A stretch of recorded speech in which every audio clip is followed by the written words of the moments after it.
Et notre invité politique ce matin, c'est Yves Verrier. Bonjour. Bonjour. Merci beaucoup d'être avec nous, secrétaire général de Force ouvrière. On est ensemble pendant 20 minutes pour une interview en partenariat avec la presse quotidienne régionale, représentée par Stéphane Vernet, qui dirige le bureau parisien du journal Ouest France. Bonjour Stéphane. Bonjour. Et Yves Verrier, l'actualité de cette nuit, ce sont ces images d'évacuation d'un camp à Paris, des migrants qui s'étaient installés place de la République. Ils se sont installés hier soir, ils ont été évacués rapidement par les forces de l'ordre et une intervention surtout musclée. Des images jugées choquantes par le ministre de l'Intérieur, Gérald Darmanin, qui demande d'ailleurs un rapport. Qu'est-ce que vous en pensez, vous, de ces images et de ce qui s'est passé hier soir ? C'est évidemment c'est choquant. On parle de migrants. Il ne faut jamais oublier que ce sont des hommes, des femmes, des enfants qui sont là en général parce qu'en difficulté dans leur pays d'origine, pas par plaisir, loin s'en faut. Quand on quitte son pays, son environnement, en général c'est une déchirure et parce qu'on est face à une incertitude. Donc je pense qu'il faut que le gouvernement arrête avec les stratégies ou les pratiques de mise sous tension de la population. On est dans une situation, on va en parler sans doute, le président du Sénat évoquait le desserrement des contraintes, il faudrait qu'on arrête de parler de contraintes. Je pense que la hiérarchie doit se mettre en cause parce qu'on met, y compris... J'imagine les policiers eux-mêmes en situation de difficulté dans ces conditions. Donc Gérald Darmanin a eu raison de demander un rapport ? Oui, mais il faudrait quand même qu'on s'interroge sur la chaîne hiérarchique, le commandement, qui débouche sur ce type de situation. Moi, je ne crois pas que les hommes, les femmes, les policiers eux-mêmes soient par vocation des brutes épaisses, loin s'en faut. Eux-mêmes sont confrontés à des difficultés, on le sait, dans certains quartiers. Tout agent public doit être protégé dans l'exercice de ses fonctions pour que son autorité, justement, soit acceptée par la population. Donc je crois qu'il y a un véritable problème c'est pas d'aujourd'hui. Ça fait un moment que ça dure quand même, ces difficultés. Et je pense qu'il y a une chaîne de commandement, une hiérarchie, des attitudes politiques qui devraient être modifiées de manière franche. Tout agent public doit être protégé dans l'exercice de ses fonctions. Vous nous offrez une transition toute parfaite par rapport à l'actualité du jour. Vous savez qu'à l'Assemblée nationale, il y a l'examen du texte du projet de loi sur la sécurité globale, dont le fameux article 23 qui concerne 24, qui concerne l'encadrement des images de policiers ou de gendarmes en cours d'intervention, prêtes à polémique. Là, on voit qu'on a le ministre de l'Intérieur lui-même qui se dit choqué par des images de policiers en cours d'intervention. Qu'est-ce que vous pensez de cette polémique-là et de ce fameux article 24 ? Est-ce qu'il faut protéger les policiers et les gendarmes dans l'exercice de leurs fonctions sur les images diffusées ou cet article de loi va bien trop loin ? Vous savez, le syndicat Unité SGP Police FO est le premier syndicat dans la police. Et la première des questions qu'ils posent depuis très longtemps, c'est les conditions et les moyens de l'exercice de leur mission. La politique du chiffre, le fait que, encore une fois, les ordres, notamment dans le cadre des manifestations, sont pas toujours adaptés et mettent les policiers eux-mêmes en difficulté. Évidemment que tout agent public doit être protégé, notamment du risque de la vindicte sur les réseaux sociaux. Le professeur Samuel Paty a été assassiné dans ces conditions. À la suite de cela, on sait que, y compris des policiers peuvent être mis en difficulté pour leur propre intégrité. Pour autant, ça ne doit jamais mettre en cause les principes et droits fondamentaux, les garanties démocratiques, la liberté de la presse. Et c'est là que le bas blesse dans cette affaire. Il y a un vrai sujet, il y a un vrai problème, mais ce n'est pas la bonne solution pour vous. Non, ce n'est pas la bonne solution, surtout... Il y a une attitude politicienne. On veut montrer qu'on sait faire de l'ordre, de l'autorité, mais ce n'est pas comme ça qu'on fait en démocratie et en République. Il faut que le débat ait lieu, qu'on prenne le temps de la concertation, qu'on ne se trompe pas, y compris dans les conséquences. Parce que si à l'arrivée, ce sont les principes fondamentaux, le droit, l'état de droit qui est mis en péril, eh bien l'effet sera contraire. Et là, le gouvernement se trompe, même dans la nouvelle version votée par l'Assemblée, le gouvernement se trompe sur cet article 24 il y a une précipitation. On prend une proposition de loi, déjà, c'est la mécanique, une procédure accélérée, c'est-à-dire qu'on raccourcit les portes possibilité de débat, de contradiction. La Commission nationale consultative des droits de l'homme, FO en est partie prenante, pointe du doigt le fait qu'à maintes reprises, et là encore, elle n'a pas été consultée a priori, y siègent la plupart des organisations en matière de droits de l'homme. Donc voilà, il y a un vrai problème. Il ne faut pas faire de politique politicienne sur ces questions, c'est dangereux. On va parler de la crise sanitaire et sociale, Emmanuel Macron, qui est donc attendu ce soir à 20h. Les partenaires sociaux qui ont été consultés hier, ou en tout cas informés, vous allez nous le dire, par Jean Castex de ce qui allait se passer dans la suite de ce confinement. Que vous a dit le Premier ministre ?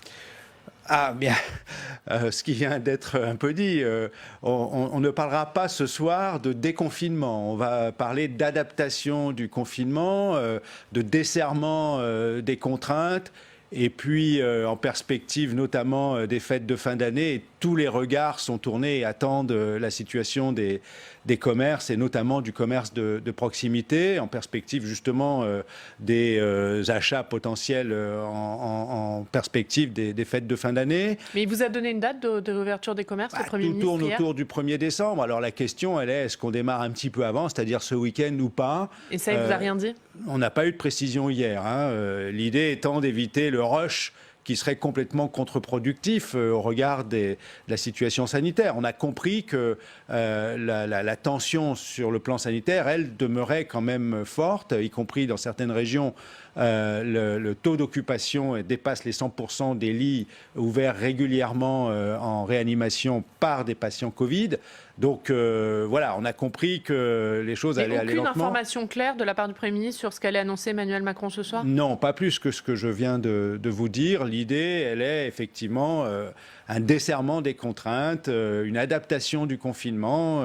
Et puis, évidemment, on a quand même évoqué cette situation de commerce. Les employeurs ont pointé du doigt cette question.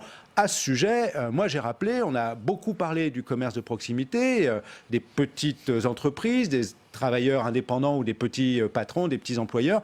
Il y a beaucoup de salariés. Et les salariés, n'oublions pas qu'en activité partielle, on n'est pas à 100% de la rémunération.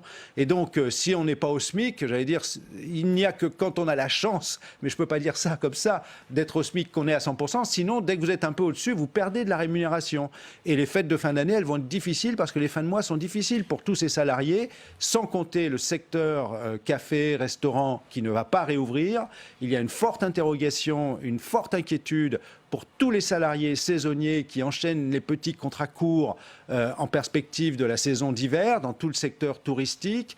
Donc là, il y a une angoisse forte pour beaucoup de salariés qui sont en activité partielle depuis, pour certains, plusieurs semaines, plusieurs mois. Donc le pouvoir d'achat est très largement entamé. Et puis il y a une angoisse maintenant sur comment on va sortir de là. Est-ce qu'on aura toujours notre emploi ? Donc, évidemment, dans ces circonstances, quand on a des annonces comme celle de Danone hier, c'est infernal. Dans des réunions comme celle-ci, quand vous rencontrez le Premier ministre, quand vous dites ce que vous venez de nous dire là sur le plateau, vous avez le sentiment d'être écouté, ou ce sont juste des réunions où on vous délivre de l'information qui descend est-ce qu'il y a un vrai dialogue ? Est-ce qu'il y a une écoute de l'exécutif par rapport au corps intermédiaire de manière générale ? On a le sentiment que l'exécutif écoute, mais n'entend pas forcément ce que l'on veut lui faire Il n'y a pas eu de progrès en la matière depuis le début du quinquennat ? Je parlais des saisonniers. Ça renvoie immédiatement la situation des plus précaires à la réforme de l'assurance chômage. Le gouvernement a dû reporter à 3 reprises sa réforme. Il y a été en quelque sorte contraint. Les 5 confédérations syndicales s'y étaient opposées en juin 2019. Les 5 confédérations syndicales ont écrit au Premier ministre il y a de cela 3 semaines pour lui dire mettez fin à ces tergiversations, on abandonne définitivement cette réforme, elle est reportée jusqu'au mois d'avril, mais insuffisamment sur les droits au rechargement, ce qui met en péril et en difficulté grande tous les petits contrats, les contrats précaires. On parle de l'augmentation de la pauvreté, mais il y a beaucoup de ces salariés qui vont basculer dans cette situation de pauvreté, faute de pouvoir recharger leurs droits. Et là, on voit bien que le gouvernement tergiverse. On sent bien qu'il y a une corde de rappel à l'Élysée. Il y a des aménagements quand même de la part du gouvernement sur cette réforme de l'assurance chômage, notamment sur le rechargement des droits. C'est pas suffisant pour vous ? Non, parce que le rechargement, c'est justement, on a obtenu que la réforme soit reportée jusqu'au 1er avril et qu'on revienne aux dispositions en attendant de la convention que nous avions négociée. Je le rappelle, c'est une convention que nous avions négociée qui serait en vigueur jusqu'à la fin de l'année 2020 si le gouvernement n'avait pas interféré dans l'assurance chômage. Et nous aurions sans doute proposé de proroger d'une année cette convention. Mais une des dispositions n'a pas été rétablie exactement, c'est celle du rechargement. Là où, dans la convention précédente, on rechargeait ses droits dès qu'on retravaillait un mois, il faut 4 mois. Et en ce moment, avec des périodes raccourcies de saison d'été, de saison d'hiver, eh bien, vous n'arrivez pas à faire le joint et tous les petits contrats se retrouvent. On a eu les projections de l'UNEDIC, c'est près de 500 000 salariés qui se trouvent en difficulté pour recharger leurs droits ou pour ouvrir leurs droits à l'assurance chômage avec la réforme de 2019. On va revenir sur cette crise sociale, Stéphane. Vous évoquiez tout à l'heure les licenciements chez Danone. Il y a d'autres grandes entreprises dans lesquelles on parle de départ volontaire ou de plans. Je pense notamment à Total et d'autres. Alors qu'on est dans un contexte où l'État aide massivement l'industrie, le commerce, l'économie en injectant beaucoup d'argent sans conditions particulières affectées à ces différentes aides. On arrive à une espèce de paradoxe où vous avez des entreprises qui touchent massivement des aides, mais qui ont des pratiques sociales qui ne correspondent pas forcément. Qu'est-ce qu'on a raté en la matière ?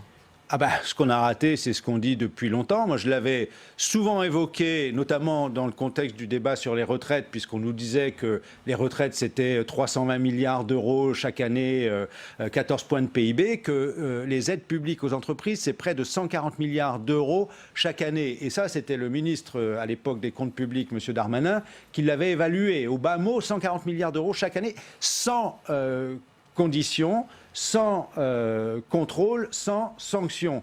Évidemment, ce qui s'est produit à Bridgestone, ce qui se produit par exemple avec Danone, qui a bénéficié d'aides publiques, notamment, comme toutes les entreprises, le CICE, mais y compris récemment de l'activité partielle, qui a versé dans le même temps plus de 1 milliard, près de 1 milliard 500 millions d'euros de dividendes à ses actionnaires, annonce des suppressions d'emplois avec comme argument favoriser la rentabilité et rassurer les actionnaires. C'est exactement le discours qu'avait tenu Bridgestone il y a 2 semaines quand il a définitivement dit qu'il renonçait au site de Béthune pour, disait-il aux salariés, améliorer la rentabilité de ces opérations en Europe. Donc les salariés, les emplois sont considérés comme la variable d'ajustement, une marchandise comme une autre, ce qui est absolument inacceptable. Mais qu'est-ce qu'on peut faire, Yves Verrier, Bruno Le Maire? Il ne peut pas empêcher ces entreprises de verser des dividendes à leurs actionnaires. Qu'est-ce qu'on peut faire? Par la force des choses, si vous ne mettez pas de conditions à l'octroi d'aides publiques. Il y a les aides publiques de l'État, il y a les aides publiques que mettent en place les collectivités locales pour favoriser l'implantation ou la pérennité de telle ou telle activité sur le bassin d'emploi.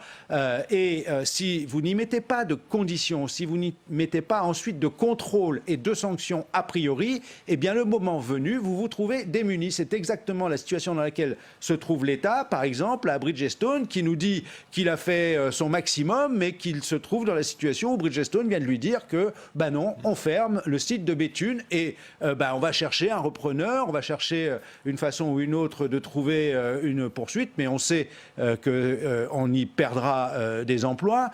Et je le redis, ces entreprises, notamment multinationales, et ce qui est choquant avec Danone, c'est qu'elle-même a utilisé l'appellation d'entreprise à mission, qui est censée avoir d'autres objectifs que de favoriser l'actionnariat. Eh bien, ces entreprises sont très agiles, elles sont très habiles pour faire leur marché sur les aides publiques. Et une fois qu'elles sont consommées ici, aller en chercher une autre ailleurs, dans une autre région en France, ou plus souvent ailleurs en Europe ou plus loin. Et ça, c'est inacceptable. Il faut qu'à aide publique, puisqu'on parle de plan de relance, eh bien, il faut que le gouvernement soit beaucoup plus exigeant, beaucoup plus strict quant à l'octroi des aides publiques. Et nous demandons... Il avait fait sur le prêt garanti par l'État, Bruno Le Maire, en disant qu'il ne signera pas de prêt garanti par l'État aux entreprises qui versent des dividendes. Directes. Pour vous, il faut élargir bien sûr, même toute forme d'aide.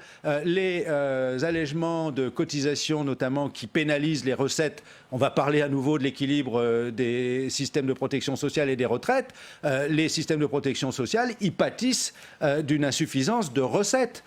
Et donc, dès que vous faites des allègements de cotisations qui sont dits pour favoriser l'emploi, en règle générale, ce sont des aides publiques. Quand vous faites de l'activité partielle de longue durée, n'oubliez pas, on parlait de l'UNEDIC qui est confronté à un déficit important. L'UNEDIC prend en charge pour un tiers l'activité partielle. Donc, à chaque fois que vous mettez de l'aide publique, il faut, interdire tout versement de dividendes, 2, interdire tout licenciement sec, toute suppression d'emplois contrainte. On l'a obtenu à Airbus, on l'a obtenu récemment à Renault, et ça démontre qu'on peut le faire par la négociation, mais on ne l'obtient pas partout malheureusement.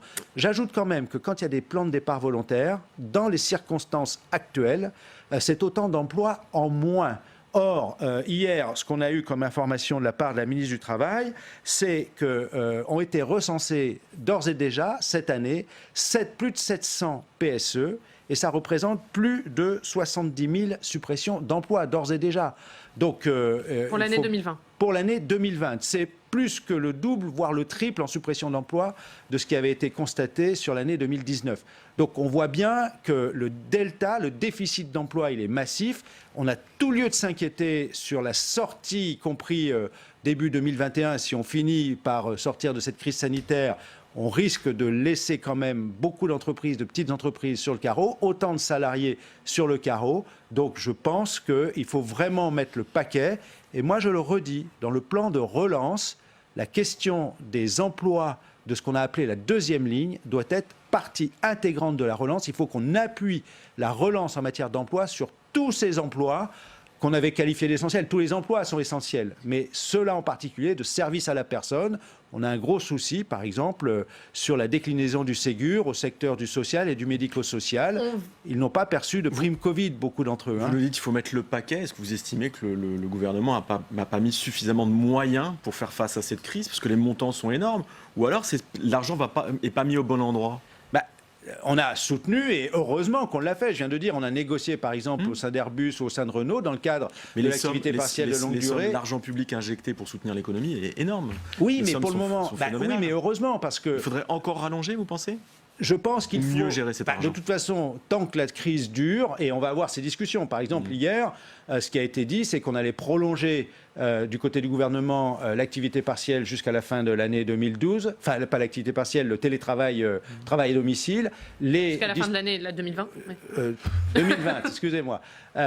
Jusqu'à la fin de l'année 2020, que l'activité partielle, les modalités de prise en charge de l'activité partielle étaient en validité jusqu'à la fin de l'année 2020 et qu'il allait falloir qu'on regarde comment on va ajuster, en fonction de ce que seront les indicateurs épidémiologiques, la période de début de l'année 2021. Mais si, effectivement, on est toujours sous tension, il faut absolument préserver les emplois. Donc, s'il faut, il faudra prolonger les aides pour préserver les emplois, bien évidemment. Et justement, vous parlez du télétravail, Verrier, on va terminer là-dessus, parce qu'il y avait une réunion hier entre les partenaires sociaux sur cette question du télétravail, puisqu'il est question de trouver un accord national entre partenaires sociaux sur ce télétravail. Il y a eu 8 heures de négociation hier, la réunion a été interrompue, elle reprend ce matin. Qu'est-ce qui bloque ? Ce qui bloque depuis le début, les employeurs, ils sont entrés à reculons, en rechignant. Les employeurs se sont très largement adaptés au fait que l'on renvoie systématiquement la négociation au niveau local, voire au gré à gré. C'est un des points bloquants pour nous, par exemple, dans cette négociation, c'est que nous pensons que le télétravail doit être mis en place dans les entreprises en passant par une négociation, à tout le moins, au niveau de l'entreprise. Et c'est ce que nous voudrions voir inscrit de manière prescriptive. Les employeurs ne veulent pas de prescriptif dans l'accord national interprofessionnel. Parce que les ordonnances travail de 2017 ont mis en place la possibilité de mettre du télétravail de gré à gré sans formalisme, c'est-à-dire sans avenant au contrat de travail. Ça n'est pas acceptable. Il faut qu'on revienne là-dessus. Donc, ce qui bloque, c'est que les employeurs, se sont habitués à cela. Ils ne veulent pas, ils nous l'ont dit, d'accord normatif ou prescriptif. Donc, on a un texte. Pas de contrainte, en gros. Pas de contrainte, pas de leur côté, au niveau national interprofessionnel. Évidemment, pour qu'on négocie un accord qui vaille la peine, il en faut un peu. Donc, les choses ont avancé, on a réussi à les amener à en discuter, on a réussi à ce qu'on ouvre une négociation véritablement, on a réussi à avoir un texte, mais j'ai l'impression qu'on est au milieu du gué, mais il y a seulement le côté travailleur qui a franchi un pas on s'est mis au milieu du gué, mais les employeurs, ils tâtent encore l'eau pour voir si elle n'est pas trop chaude. Et ne il y a eu quelques assouplissements hier quand même de la part du patronat. Il y a quelques assouplissements, mais on n'est pas encore à un niveau qui permette d'aller à un accord. Donc, mais clairement, vous nous dites, s'il n'y a pas de texte contraignant, il n'y aura pas d'accord pour vous? C'est ça? Ah, on va voir, on reprend à 10h. Il peut y avoir des compromis. On reprend à 10h30. Nous, on veut donner toutes ces chances à la négociation. On tient à ce qu'on puisse négocier, y compris au niveau national interprofessionnel, parce qu'il faut qu'on mette... On voit bien, tous les salariés aujourd'hui se sont retrouvés à travailler à domicile, dans des conditions qui étaient mal préparées, dans des conditions qu'ils ne maîtrisaient pas, y compris en termes de temps de travail, de droit à la déconnexion effective. Ça aussi, ça fait partie des questions qu'on veut voir absolument inscrites. Dès qu'il y a télétravail, il faut qu'un accord précise les modalités d'un droit effectif à la déconnexion, qu'on sépare bien vie privée de la vie professionnelle quand on est dans les circonstances du télétravail. Donc, il faut que les employeurs l'entendent et nous, on pense important que l'on mette tous les salariés à égalité, puisque tous les salariés maintenant qui sont susceptibles de pouvoir télétravailler regardent avec attention. Et on ne peut pas se satisfaire d'une situation demain où, selon l'entreprise, il y a des entreprises où on a passé des accords qu'on a nous-mêmes signés, il faut, dans certaines entreprises de télétravail. Il n'y a pas de raison que tous les salariés ne puissent pas en bénéficier de la même façon. Il faut protéger les salariés. Ça s'annonçait comme l'ultime négociation. Ça sera le cas ou il y aura forcément une autre réunion pour vous? Ou pour vous, ça peut être conclu aujourd'hui? Moi, je donne toutes les chances à la négociation jusqu'au bout. C'est une vraie bagarre, une négociation. C'est pas une discussion autour d'un café. Et ce que j'espère, c'est que tout un chacun puisse en sortir la tête haute et satisfait du résultat. On va voir. Et c'est la dernière question, Stéphane. Juste une petite précision, ce sont des négociations que vous menez sous forme de visioconférence, ce qui ne facilite pas les choses. Vous êtes là, vous avez les mains dans le cambouis, c'est l'illustration par l'exemple, le télétravail, c'est pas simple. Exactement, et c'est un des points d'achoppement de la négociation. On ne veut pas, ce que voudraient les employeurs, que ce soit une occasion de favoriser la réunion des institutions représentatives du personnel, le CSE, par visioconférence. Là, on a un point dur avec les employeurs, par exemple. Et merci beaucoup. Merci Verrier d'être venu ce matin. Stéphane, on regarde la une de Ouest France, trafic d'armes, les coulisses d'une